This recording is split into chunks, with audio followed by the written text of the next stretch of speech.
Hi friends, this is my smile. I have an aperture. అంటే నాకు ఈ 2 teeth ముందుకుంటుంది అనమాట. So I decided to have braces orthodontics treatment.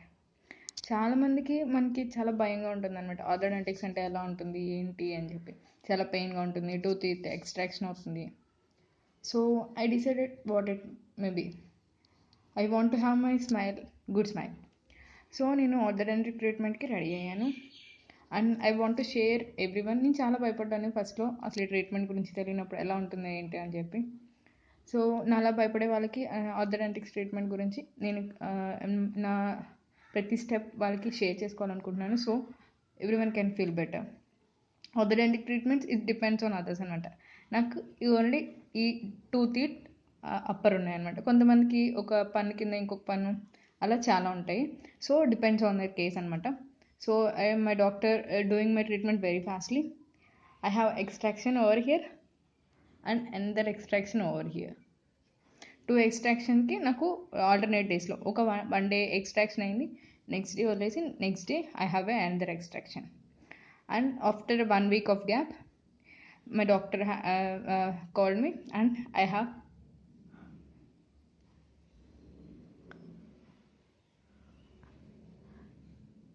Separators అనమాట. Orthodontic ట్రీట్మెంట్లో mainly ఏంటంటే మనకి కిందకి వెళ్ళడానికి ఈ టీత్ ఉన్నది నాకు కిందకి వెళ్ళాలంటే so I need a gap. ఇక్కడ నాకు ఎక్స్ట్రాక్షన్స్ అని ఈ ప్లేస్లో my teeth will cover and I have ఈ టీత్ అన్ని కిందకి వెళ్ళిపోతాయి అనమాట. So I will be a proper jaw. ఇక్కడ ఈ గ్యాప్ అనేది కవర్ అవ్వడానికి అవి తీశారు. సో ఇప్పుడు ఈ బ్రేసెస్ ఇంట్రడ్యూస్ చేయడానికి ఒక ప్రొటెక్షన్ లాంటి ఎలిమెంట్ పెడుతుంటుంది అనమాట.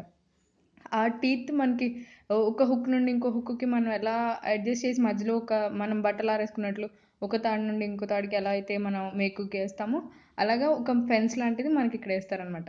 సో ఈ 2 teeth అనేది ప్రొటెక్షన్ కావాలి, దానికి ఇలాంటి మెటల్ లాంటిది ఒకటి ఇన్సర్ట్ చేస్తారు.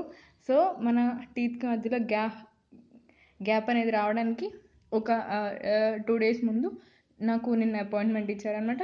నాకు ఈ సపరేటర్స్ రబ్బర్ ట్యూబ్ అనమాట, ఇది సపరేటర్స్ ఈ టీత్కి అండ్ ఈ టీత్కి మధ్యలో సపరేటర్స్ పెట్టారు. నా ఫీలింగ్ అయితే నిన్న మార్నింగ్ వేయించుకున్నాను నేను, అండ్ ఈవినింగ్ వరకు I had no pain. And from 8 o'clock it's little bit paining. చాలా అంటే ఈ క్యాంట్ ఏబుల్ టు ఇలా పెట్టలేము అనమాట. ఇలా పెడితే అక్కడ నీకు పెయిన్ వస్తుంది as the teeth are moving, అంటే అక్కడ గ్యాప్ క్రియేట్ అవుతుంది అనమాట. సో పెయిన్ వస్తుంది. అండ్ మీరు పెయిన్ చాలా భరించలేకుండా ఉంటే you can have a pain killer. It's my second day నేను ఓన్లీ లిక్విడ్ తింటున్నాను లైక్ ఉప్మా. అండ్ నైట్ నేను ఓన్లీ కర్డ్ రైస్ తిన్నాను. And if everything I want it I need to swallow. అంటే ఎక్కువ నవలడానికి లేదు. అండ్ ఇట్స్ పెయినింగ్, చాలా పెయిన్గా ఉంది. And నాకు రేపు అపాయింట్మెంట్ అనమాట, టోటల్ బ్రేసెస్ సిస్టమ్. నేను నెక్స్ట్ నా ఫీలింగ్స్ ఏంటవే మీకు ఎక్స్ప్రెస్ చేస్తాను. మరి భరించలేనంత పెయిన్ అయితే ఉండదు. మీకు you will have a good smile when you go through it and with under good doctor preference. Thank you, bye. And రేపు ఫాలో అవుతాం.